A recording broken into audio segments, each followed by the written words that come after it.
HSC ও সমমানের পরীক্ষার ফলাফলকে নিজেদের অধ্যাবসায়ের প্রাপ্তি বলে মনে করছেন পরীক্ষার্থীরা। অভিভাবকরা বলছেন, সামগ্রিক ফলাফল আশানুরূপ না হলেও এবার লক্ষ্য হওয়া দরকার উচ্চশিক্ষার জন্য সেরা শিক্ষা প্রতিষ্ঠানে ভর্তির সুযোগ করে নেওয়া। এদিকে এই ফলাফলে মেধার প্রকৃত মূল্যায়ন হয়েছে বলে মনে করেন শিক্ষকরা। বিস্তারিত জানাচ্ছেন সম্রাট আনোয়ার। ফলাফলের দিন ঘটা করে উচ্ছ্বাস করেন শিক্ষার্থীরা। কেনই বা করবেন না? দীর্ঘদিনের পরিশ্রম যে এদিনই প্রাপ্তিতে রঙিন হয়।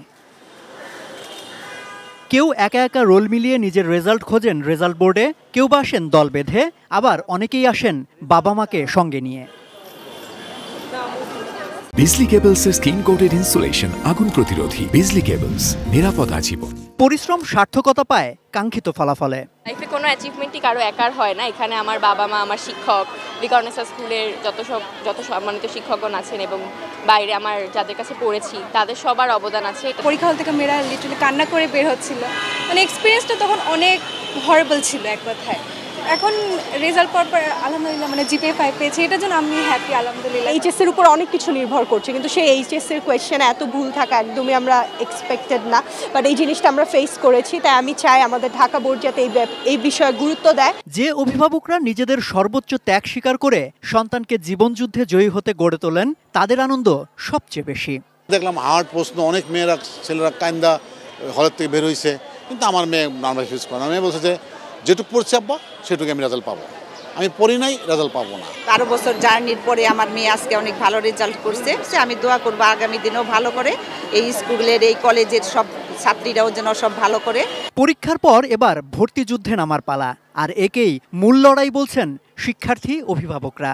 যারা এ প্লাস পায় নাই, যারা 2 পাইছে তাদের সাথে আমার কম্পিট করা লাগবে। ভার্সিটি অ্যাডমিশনে যাই, বিসিএস দিতে যাই, যে কোনো জায়গায় গেলে আমার তাদের সাথে কম্পিট করা লাগবে। তো এটা এমন আহামরি কিছু না। আলহামদুলিল্লাহ, এছাড়া আর কিছু বলার নেই। আল্লাহর কাছে আমি হাজার হাজার শুকর, কারণ আমার মেয়ে যে পরিমাণ পড়াশোনা করেছে, যে পরিমাণ পরিশ্রম করেছে, সে যদি সবগুলোতে যদি জিপিএ মানে এ প্লাস না পেত, তাহলে তার ভর্তি পরীক্ষাটায় সে অনেক খারাপ দিত। বিগত সরকারের সময়ে লিখলেই নাম্বার দেওয়ার প্রবণতা ছিল, পাশাপাশি খাতা দেখার ধরনেও এবার পরিবর্তন হয়েছে।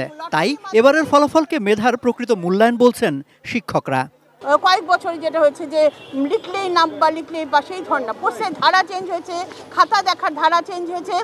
এর ফলে প্রকৃত মেধাবীরা কিন্তু বেরিয়ে আসছে এবং সেই ক্ষেত্রে পড়াশোনা যারা কম করেছে বা কিছু এক্ষেত্রে আটকে গেছে। এটা একটা মূল কারণ হতে পারে।